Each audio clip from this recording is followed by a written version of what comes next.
didn't even get to cross.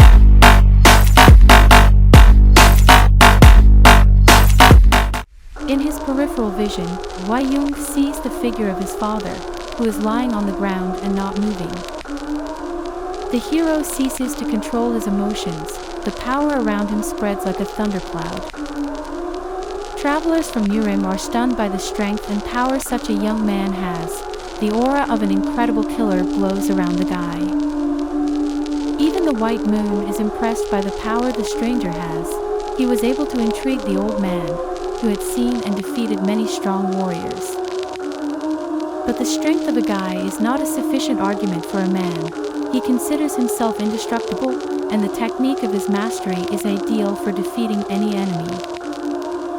Members of the Moon Clan, to which the elder belongs, are known for combining martial arts with witchcraft, and they also absorb toxins from poisonous reptiles and even mushrooms to later use in battle. This clan's methods are truly cruel, and because of the old man's special skills, he is often called the Poison Demon. The White Moon prepared for battle. He already wanted to use his talents on this boy who appeared on the battlefield at the wrong time. The man swung his hand towards the hero, and a poisonous snake flew out of his sleeve. She tightly grabbed the guy's hand in a ring, but Hwi didn't even look surprised. He was just furious.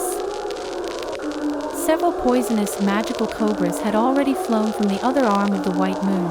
The snakes had sparkling eyes and hissed in flight, as if they were real. The old man in the hat opened his mouth in surprise. Watching the attack of the poisonous demon, he knew about this technique, when from the bite of one of the 3 snakes, a person dies in 3 stages. Cobras attacked Hwi Chon from different sides, and the guy began to defend himself from their bites. Just a few swings of his hands, and 2 snakes fell at the guy's feet, cut in half. It was impressive. However, the 3rd snake sank its sharp teeth into the guy's hand. The hero did not even notice how this happened. The red-bearded man whispered in Hwi-Young's ear that the guy had found his end. No one had ever been saved from the bite of such a cobra. With effort, Hwi-Chon pulled out the long fangs of the viper from his wrist, blood gushing from the wound. The man was angry and tore his familiar in half without resorting to a weapon. Meanwhile, the White Moon decided that it was time to attack the boy from behind in order to speed up the process of his death. The old man again used his signature technique, which made it possible to combine martial arts with poisons. Hwi Chon was wounded in the shoulder, thigh, and leg. The guy staggered, but was able to stand in place. The enemy grinned and showed his long sharp nail. The old man told the guy that even a drop of poison entering the body would immediately kill him. The great monk was indignant at such a perverted technique. He did not recognize dishonest methods of fighting. Meanwhile, the poison had already begun its effect on the hero. He grabbed his head and groaned from the wild pain that spread throughout his body. The guy remembered that Hori's bottle contained all the poisons that exist in the world. During his training, the hero learned to work with poisons, dividing them into components and taking them, so he already knew all the pain that could arise from poisoning with anything. The guy knew that severe pain could not be avoided. He trained for this for almost 50 years. The only effective way to dull the agony is to endure the pain. When the second phase begins and the next poison enters the body, it itself neutralizes the effect of the first. Everyone who practices demonic martial arts with poisons is not susceptible to poisons, but not to their digestion by the body. Hwi has overcome the side effects and regained control of his body. No poison can kill him, but no one knows about it. With all his might, the guy hit the old man in the jaw, and he flew several meters away, surprised by such agility of the unknown. The White Moon wanted to know what martial arts the young man was trained in, since the poisonous demon technique did not cause him any damage. But Hwi was not in the mood to talk with the scoundrel who tried to kill him in such a vile way, so he decided to end this fight as soon as possible. The guy used the technique of 100 demonic fists, directing their blows across the man's entire body. The old man was beaten thoroughly by these fists, but he was still able not only to fight, but also to provoke the guy with words. In fact, the damage from the fists was noticeable, but the white moon was not going to lose to some youngster. He just didn't understand how the guy had the strength to perform such techniques after he was poisoned by the most powerful of poisons. Then the man decided to fight for life and death. The old man's hands were girded with steel brass knuckles with long, needle-like blades. The white moon took a combat position in which it would be convenient for him to attack the enemy. He attacked first, but Hwi Chon managed to jump high before the old man's weapon touched the guy. But the man was persistent and patient. He carefully watched the young man and at any moment was ready to strike another blow. When Hwi Chon landed, the old man jumped up to him with lightning speed and pierced the guy's shoulder right through. The travelers watching the battle were in shock. They could not believe that the guy who had defeated the entire damn clan could die at the hands of a poisonous demon. Hwi Chon was terrified. She had just gotten married, and so many trials had already befallen her fate. The girl understood that the loss of her husband meant the death of everyone who was now present in the village. The white moon suddenly froze in place. He saw in front of him not a face distorted by pain, but an ordinary piece of wood. The man looked in bewilderment at the log from which he had just taken out his sharp claws. The piece of wood shimmered with energy, and the old man realized that they had just played an illusion with him. Hwi Chon stood behind the white moon and grinned. He could attack his opponent while he did not notice him, but it was dishonest. The man turned around and made his furious strike again. This time he hoped not to miss. However, a piece of wood was again discovered under his hands. This was already beginning to anger the old man. Hwi Chon still stood calmly behind the white moon and watched it struggle with the log. The man slowly approached the guy, who did not even think of running away, and pointed his hand with brass knuckles in his direction. Unexpectedly, the hero grabbed this hand with his own and sharply directed it at the enemy's chest. Looking at his wound, the man was surprised. After all, he was not so skilled in the practice of absorbing poisons. Being only one who can use poisons, the white moon suffered from them as well as any of its victims. The man's body exploded and fell to the ground in front of the guy who defeated the poisonous demon. Hwi Chon thought that the techniques that Yuaji left behind are beyond the imagination of the average person, even if he practices martial arts. The guy heard Hwi Chon sob behind him. The red-bearded man held the girl tightly, covering her mouth with his huge palm. The man understood that he had never met anyone with such strength as this stranger, so he was not going to die so easily. Before he died, the bold bandit decided to take the life of the girl he was going to torture. Hwi Chon screamed in pain, and a haze of red energy from the bearded man formed around her. This sight infuriated Hwi Chon. No one had the right to touch his wife, much less harm her. The hero moved from his place to the red-bearded one like lightning. Only the stones flew off his soul from the place where the guy stood. The red executioner looked in surprise at where the sound of falling stones came from. Hwi Chon was not there. The man hoped that the stranger got scared and ran away, but the guy was simply too fast for the eyesight of an ordinary person. Concentrating, the young man threw an ordinary pebble, previously lying on the ground, at the red-bearded man. The shell hit the target. The man howled in pain when the stone wounded his forehead, but Hwi Chon hurried to quickly dodge and crawl away from her tormentor. The man fell to the ground. He was no longer causing harm, and the girl was sitting not far from him, in a state of shock. Hwi Chon slowly approached his wife. He was afraid that the scoundrel had managed to harm her and the guy might not make it in time. The Murim envoys watched in amazement as events unfolded on this battlefield. Of course, the guy noticed the presence of not only the bandits, but also the strangers who were fighting them, and asked about the reasons for their coming here. The old man in the hat was frightened by the sight of the guy and how he easily defeated two of the strongest opponents that even the great Shaolin monk could not defeat.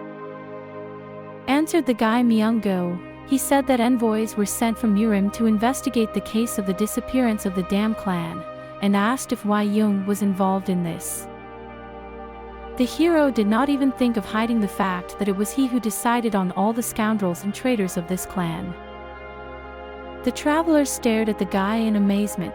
They assumed, but still could not believe in the reality of what was happening. Suddenly new voices sounded in the clearing and strangers appeared. The trio from Urim looked at them carefully. A girl and a man were approaching from the direction of the forest. They looked extremely worried. It was clear from everything that these people were in a hurry.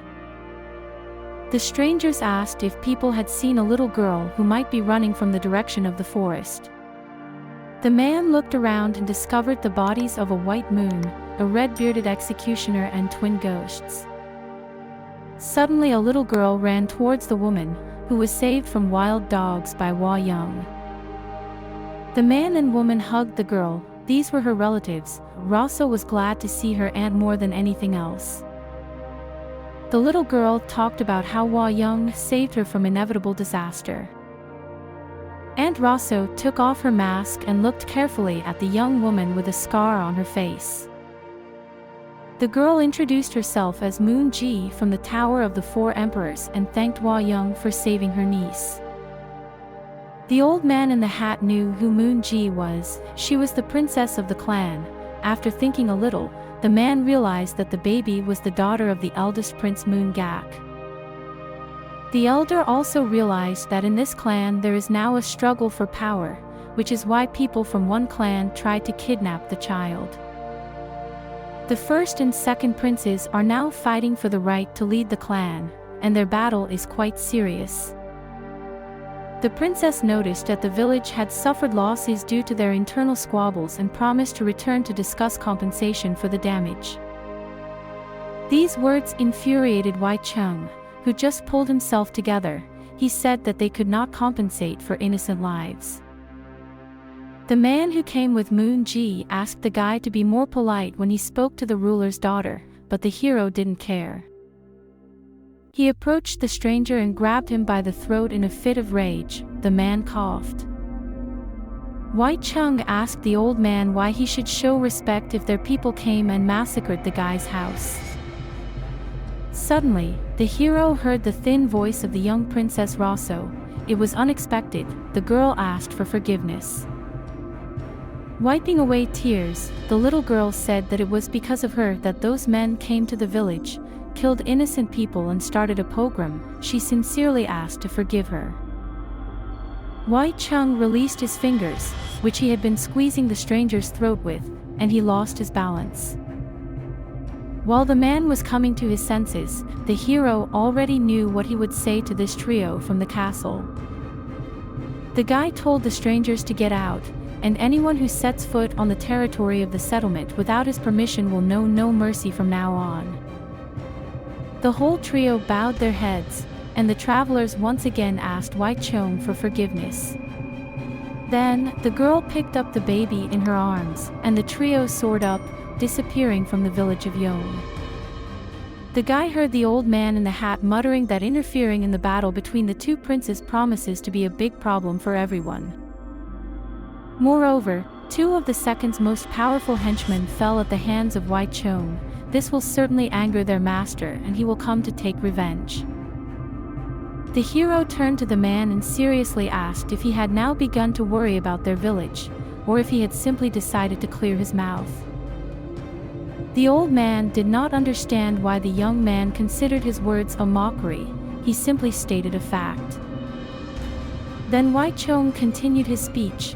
He said that since Murim is the universally recognized cradle and judge of martial arts followers, but does not intend to help those who suffer from them, is this not sarcasm? The great monk intervened in their conversation. He said that this particular village was not the direct heritage and controlled territory of Murim, therefore intervention would be difficult. The guy said that in this case, the Dam clan, known for its atrocities, deserved what happened to it, if we use the monk's logic. But in fact, Hwi Chon wondered if Murim, by reasoning like this, could claim to be a judge in the world of martial arts. The blue dragon sword intervened in the conversation between the men and asked them not to insult Murim. However, no one could stop the flow of Hwi Chon's words. He reminded those present of the brutal murder of a woman that happened 3 years ago. She was not only killed, but also subjected to cruel torture, and the eldest son of the Dam family was involved in all this, who did not receive any punishment for his act. He explained to everyone that it was just an accident, and he got away with everything. The hero asked if Murim should then be puzzled by the situation and investigate the matter. The husband of that woman and the witness who testified about what happened were also killed, and the case was quickly hushed up. The old man in the hat was shocked by the information that the guy had. No one could know this, but Hwi Chon knew. The hero was angry. He accused Murim of inaction and said that if they only protect the welfare of prestigious families, the alliance cannot claim to be a judge. The travelers became thoughtful and depressed. The guy was telling the truth. They themselves now shared his opinion. Hwi Chon said that if men are not going to force him to change his mind, then it would be better for them to back off and not tell the guy what to do. He promised to visit the Murim alliance when the right moment came. The travelers stared in horror at the hero's face, full of righteous anger. They could not believe that Hwi Chon was going to personally arrive in Murim. The great monk folded his hands in front of him and stated that the information had been obtained and would be transmitted. It was time for them to leave. The men set off on their journey, leaving Hwi Chon with his wife and the semi-ruined village behind. Myung-go found it difficult to leave the woman he loved so deeply once again, but this time, there was nothing he could do. The old man in the hat glanced back at Hwi Chon. This young man was not an ordinary townsman and was far from a naive person. Wisdom of centuries reflected in the hero's eyes, and his actions in battle seemed honed by hundreds of years of training. It was best not to be his enemy, for the young man could become a formidable threat. Meanwhile, the princess and her entourage reached the province of Sivan, to its main mountain. The residence of the first son was lit up. The entire house was in turmoil because of the missing girl.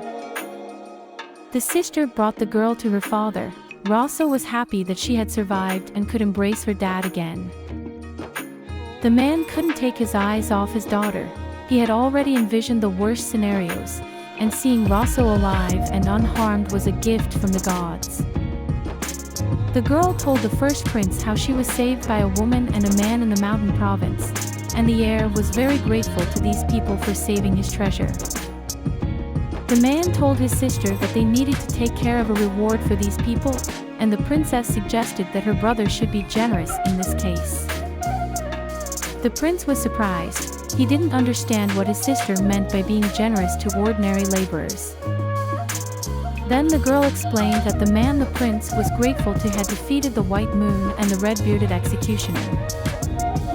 The power bestowed upon the young man shocked the prince. After this revelation, the heir was even more eager to meet the hero. The girl remarked that the second brother would send strong warriors to the village to avenge their favorites and suggested stopping him. However, the prince rejected her proposal. The man realized how dangerous an opponent this person could be. The heir suggested taking the position of an observer, and if the hero survived, his reward would be much greater than originally planned for saving Rosso. The girl was a bit puzzled by the reasoning of the first prince, but she dared not argue with her elder brother and bowed her head before him. In the quarters of the second prince, no one was sleeping either. The man was beside himself with anger. The first one to face the consequences was the messenger of bad news. He struck the servant with a sledgehammer, and he fell to the floor. The man was outraged, instilling horror in his subordinates. He couldn't understand how some townsmen could defeat his best men, and why they were incapable of catching a mere girl. The second prince was terrifying in his anger. He was out of control, and this was the moment when he couldn't help but be furious. He decided to vent his anger on the servants, expressing his dissatisfaction with what was happening and beating them with available means. He gave orders for his men to go immediately to that settlement and bring the head of the scoundrel who dared to stand in the way to the throne. Over the village, a full red moon hung, the houses of the inhabitants smoldered, and only the wind could be heard. Hwi Chon sat on his knees by the hill, where he had just bid farewell to his father. The young man felt deep sorrow over the death of the only close person he loved and respected. The young man wanted to protect his village and its people. He understood that now he could do it because he possessed unimaginable power. Out of despair, the hero's hands trembled. He was angry at himself for not being able to protect his father. Hwi Chon approached her husband. The girl wanted to be a support for the man in these difficult circumstances. The wife informed him that locals were looking for him. Those who returned from the hunt needed him to tell about what had happened in the village, and only the heir to the head could do it properly. Hwi Chon, of course, understood that the locals were now in confusion, especially those who did not see all the horrors that his dear wife had endured. He agreed with the woman's arguments. The villagers fully trusted Hwi Chon's father. The elder had tremendous authority among his people. The girl burst into tears, blaming herself for what happened to her father and their village. If it weren't for her actions, if she hadn't decided to save the little girl, everything would be different. The man quietly approached and hugged Hwi Chon. He began to comfort her, repeating that she was not to blame for what happened. Bandits would have come to the village regardless of the original cause. The hero noticed Hwi Chon's broken fingers and was horrified. He got a very resilient woman. Even with broken fingers, she thinks about other people, not crying from pain. Hwi Chon told his wife to use a small green ball to treat her wounds. Hwi Chon decided that he was suggesting she use a clump of moss and was surprised. And it really turned out to be moss, only very old. The girl held it in her hands and realized that the clump was impregnated with energy, mystical water. Her husband said that this remedy heals pain and wounds. The girl put the clump in her throat, quickly chewed it, and swallowed. It didn't taste pleasant, and the clump had a specific smell. Suddenly, Hwi Chon felt invigorating energy spreading throughout her body, and her body completely recovered. It was incredible. Her hands and body began to emit a green light. Hwi Chon was in a state of shock. She was scared of the changes, even though she understood that they were not harmful to her. In the girl's eyes, bright green flashes sparkled. Her body filled with warmth, and a little more, and she could lose consciousness from shock. The energy from the consumed treat gradually faded, and the wounds on the girl's face caused slight discomfort, stinging, flickering, and disappearing along with the green energy. The girl was still amazed at what was happening and shockingly looked at her husband. He said for the wife to touch her face because the scars that had caused her discomfort for many years had disappeared. Hwi Chon brought her hand to her cheek and tried for a long time to feel her scar. The skin was as smooth as a baby's. The girl could not believe this miracle. Overjoyed, the girl burst into tears. The deep scars were gone. She thought she would live her whole life with those marks. Hwi Chon became curious about where he got this precious moss. To which the hero replied that he obtained the item in the same magical cave where he gained his unparalleled knowledge and skills. The man noticed that now their village was not a safe place. Many would want to attack them, take revenge, and simply plunder. He explained that it was necessary to appoint a good leader who could give people maximum protection in the hero's absence, and Hwi Chon asked whom he planned to choose for this role. Hwi Chon talked about how he had long thought about his decision. He sees no one else but her, his wife, as the ruler of the village, so they can share responsibilities and lead everything together. Hwa Yun could not imagine herself as a ruler, and how could a woman manage a village in her husband's absence? The young woman was worried and just wanted to tell her thoughts to her husband when he said that she would also have to undergo training in the caves. The hero asked what the girl thought about this option, whether she was ready to become stronger to protect her home and people from villains.